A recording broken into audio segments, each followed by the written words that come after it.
शिवोहम शिवोहम चिदानंद रूपा।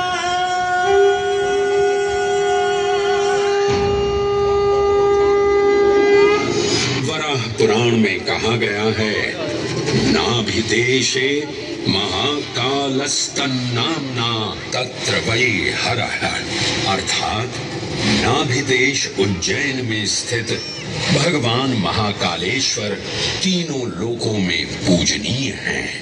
आकाशे तारकाम लिंगम पाताले हाटकेश्वरम मृत्युलोके महाकालम सर्वलिंगम नमोस्तुते।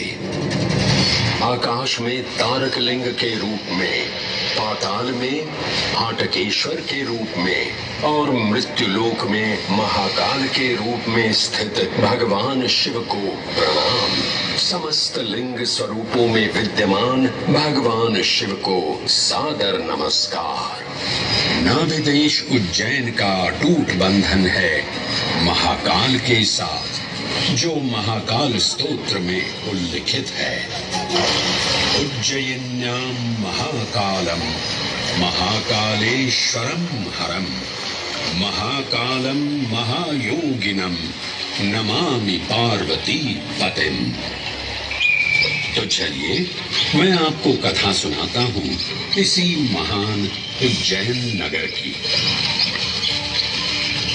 उज्जैन, जिसे संस्कृत साहित्य में अवंतिका, विशाला, कुशस्थली, पद्मावती, कनक श्रृंगा, स्वर्ण श्रृंगा, प्रतिकल्पा, कुमुदवती और अमरावती के नाम से पुकारा गया। उज्जैन, जो मनुष्य को मोक्ष प्रदान करने वाली 7 नगरियों में से एक है। उज्जैन, जहां 84 महादेव का आशीर्वाद प्राप्त है। उज्जैन, जिस पर सदा ही कृपा रहती है महाकाल की।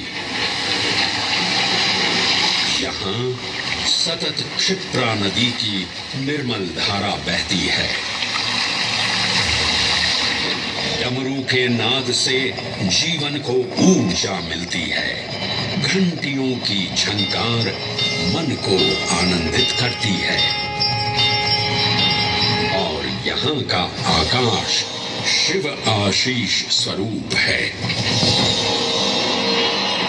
श्मशान ऊषर क्षेत्र पीठम तू मनमेव च पंचकत्र न लभ्यते महाकाल पुरद्दते।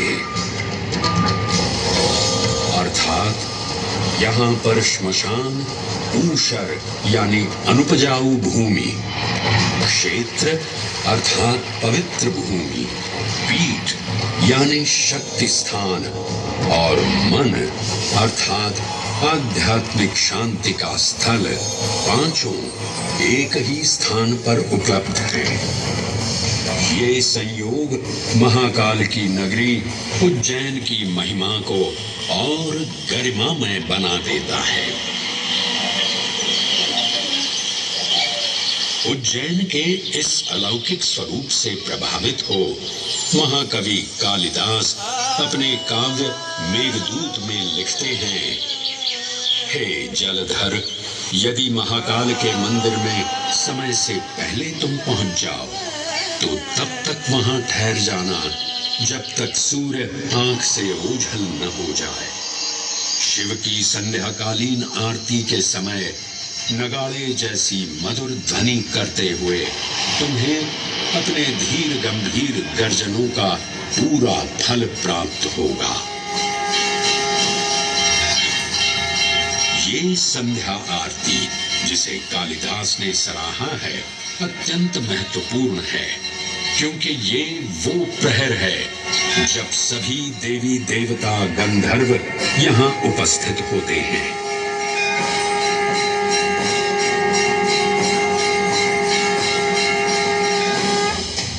उज्जैन की महिमा अद्वितीय है। सतयुग, त्रेता युग, द्वापर युग और कलयुग हर युग में इसका अप्रतिम महत्व रहा है। इस काल यात्रा में सबसे पहले आपको सतयुग के उस कालखंड में ले चलता हूं जहां देव और दानव एकत्रित हैं समुद्र मंथन करने के लिए। मन की आंखों से कल्पना कीजिए, भगवान विष्णु ने कुर्म का रूप ले मंदरांचल पर्वत को अपनी पीठ पर उठा रखा है। सागर से विकराल लहरें उठ रही हैं, मेघ भयानक गर्जना कर रहे हैं। देव और दानव वासुकी सर्प को नेति बना और मंदार पर्वत को मथनी बना सागर को मथ रहे हैं कि तभी जल का पाप कालकूट विष निकलता है और पूरी सृष्टि को अपने ताप से झुलसाने लगता है। इस भयावह स्थिति ने देवताओं और असुरों के बीच हाहाकार मचा दिया। ये कैसा अनर्थ है? लक्ष्य था अमृतत्व का, पर अब मृत्यु की विकराल छवि हमारी आंखों के समक्ष मंडरा रही है। इस भयंकर संकट से केवल वही उद्धारकर्ता मुक्ति दिला सकते हैं जो समस्त विश्व के परम संरक्षक हैं। तभी सब महादेव की शरण में जाते हैं और पुकार लगाते हैं, ओम नमो भगवते रुद्राय। और फिर तुष्टा महादेव भक्तों की गुहार सुनते हैं, कैलाश से उतरते हैं, विष को अपनी अंजुलि में भर अपने कंठ में धारण करते हैं।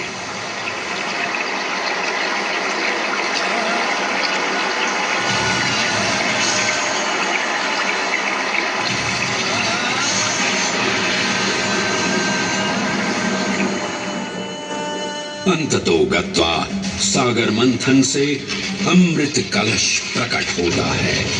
जैसे ही अमृत प्रकट हुआ, दानवों ने इसे केवल अपने आधिपत्य में लेने की आकांक्षा प्रकट की और संघर्ष छिड़ गया। आज यदि हम इस अमृत को प्राप्त कर सकें, तो हम देवताओं पर हमेशा के लिए प्रभुत्व स्थापित कर पाएंगे। अमृत अपात्र हाथों में ना जा पाए, क्योंकि ये अपनी शक्ति का असीम दुरुपयोग करेंगे। इस अराजकता के परिणाम स्वरूप अमृत की कुछ बूंदें छलकी और पृथ्वी तक पहुंच गई। 4 स्थलों पर स्पर्श हुआ इन बूंदों का, हरिद्वार, प्रयागराज, नासिक और उज्जैन। अमृत की इन्हीं बूंदों के कारण उज्जैन में हर 12 वर्ष पर कुंभ सिंहस्थ मेले का आयोजन होता है। भगवान शिव की लीला देखिए, लोक कल्याण के लिए स्वयं विषपान किया और अपनी नगरी पर अमृत वर्षा करवाई। अमृत की पावन बूंदों से अभिसिंचित ये दिव्य उज्जैन भूमि रामायण के पृष्ठों में भी सम्मिलित हुई। सतयुग के बाद त्रेता युग में माता सीता की खोज में वानर सेना का यहाँ आगमन हुआ।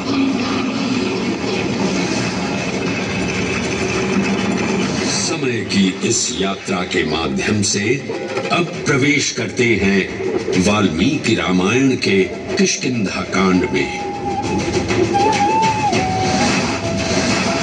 जब वानर राजा सुग्रीव अपने यूथपतियों से सभी प्रमुख स्थानों पर जाने के लिए कहते हैं और उन्हें अवंती नगर यानी उज्जैन जाने का आदेश भी देते हैं।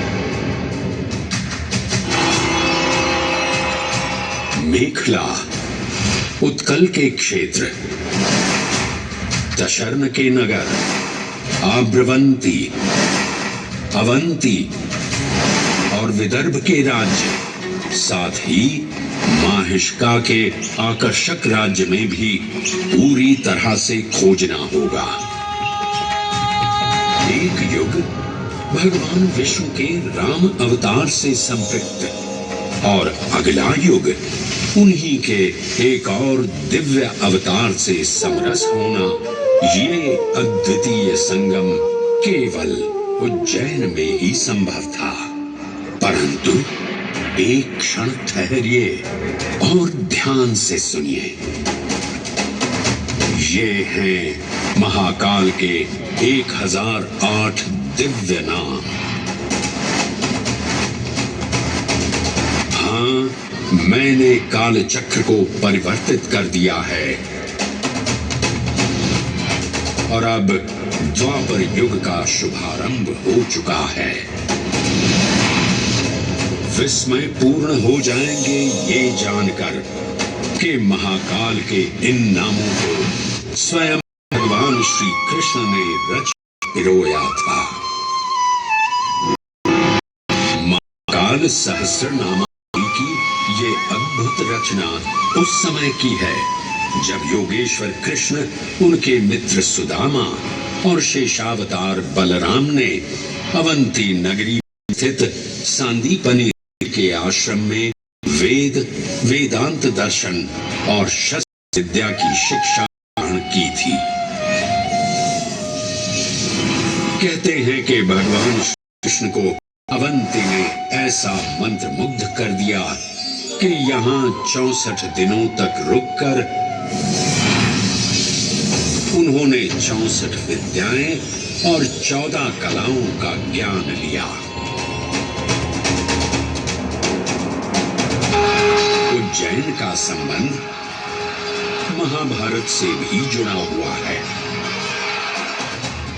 इस महान महाकाव्य के वन पर्व में उल्लेख किया गया है कि महाकालेश्वर मंदिर में स्थित कोटि तीर्थ जल का स्पर्श मात्र करने से अश्वमेध यज्ञ के समान फल प्राप्त होता था। और फिर परिवर्तन की इस अनवरत धारा ने एक नई कहानी लिखी। उज्जैन में उदय हुआ मौर्य वंश का। सम्राट बिंदुसार ने अपने पुत्र अशोक को उज्जैन का राज्यपाल बनाया और समय के साथ अशोक के शासनकाल में धर्म का विस्तार हुआ। मौर्य वंश के पश्चात विभिन्न राजवंशों, सम्राटों और नरेशों ने उज्जैन की सेवा की। उनमें से प्रमुख मालवागण और फिर गुप्त वंश ने यहाँ राज कर इसके वैभव में वृद्धि की। उज्जैन ने अपने भव्य तेज से जहाँ महात्माओं और शासकों को आकर्षित किया, वहीं इस नगर पर आतताइयों की दृष्टि भी पड़ी।